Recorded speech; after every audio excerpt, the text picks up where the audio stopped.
Did you know most Canadians never start investing? They either think it's too risky or too complicated. But in actual fact, if you just start planning accordingly, it doesn't have to be stressful. So let me welcome you to my series called Investing with Clark. For those of you that watched my previous video, welcome back. And so I'm Clark. I'm an average Canadian. I've taken an interest in investing, and my goal is to help you start your journey as well. As a quick recap to my previous video, that's where I showed you Wealth Simple, how to set up the account, and really what types of products you can start to buy, such as stocks and ETFs, in order to start your investing journey.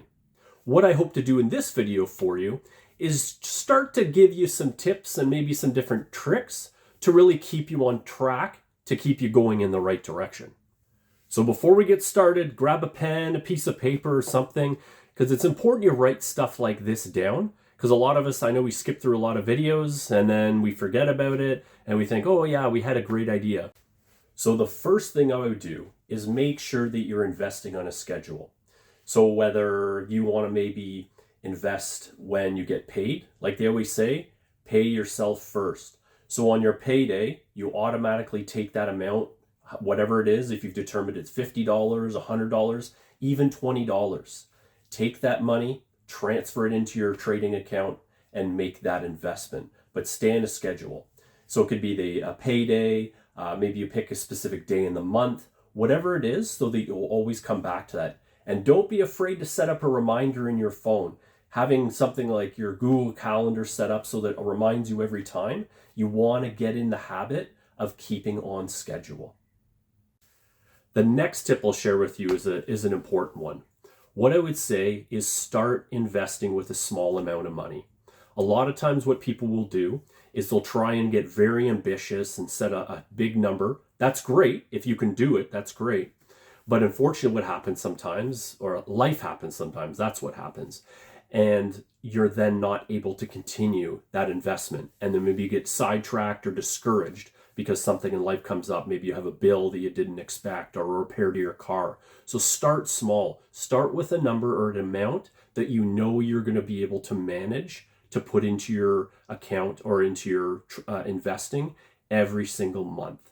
Like I said, if it's $20, $50, whatever that amount is that you know is going to be reasonable for you to put aside for investing every month. The next one is one that really can throw people off, and I would say even make them nervous. And I talked about earlier about it being a stressful process. Tuning out the noise. What noise I'm talking about is all the things you're going to hear about in the news, whether it's things like wars that might affect the stock market, whether it's things like tariffs being put on different countries. This is all considered noise. While in some circumstances it will affect the stock market in the immediate, over the long term, these things are not going to make a difference to your investing. Okay, I wanted to take a quick break from my video. If you're getting any value from this video, please hit the like button below, subscribe to the channel so you get notifications for future videos, share the video with somebody you think might find this useful, and by all means, leave a comment below. The next tip I have is something that actually I have really enjoyed doing through my investing journey so far, and that is keep learning. Whether it's watching some YouTube videos, and there's a lot of different what they call finfluencers on YouTube. There's different books out there. You know, a popular one over the years has been Rich Dad, Poor Dad. There is so much information out on the internet, whether it's, you know, you're trying to learn some new companies, whether you're trying to learn some of the investing jargon, things like that. All that information can give you more confidence in your investing journey as you're continuing to build your wealth. So one of the last tips that I was going to share with you is talking about making sure that you're keeping focused on the long term. This is not something where you're going to get rich overnight. You're not going to always have some crazy gains in a day or two or a week or a month. This is going to be a slow process over months and years. So stay focused and understand that this is for a longer term goal. So in addition to the tips that I provided you today, I also want to make sure I give you some real life situations from my perspective as it has been with investing. So when I first started out, I was getting maybe 15, 20, 30 cents of dividends per month. And my wife thought that was hilarious. And now fast forward just a few years later, and I'm averaging somewhere between $70 and $100 per month. It kind of depends on when those quarterly dividends are paid out for the different companies. So that's why there's a variation in amount.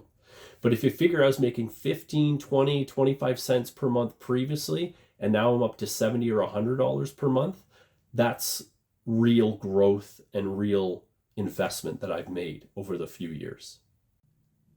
And so the other thing that I've been able to really apply specifically relates to about keep learning.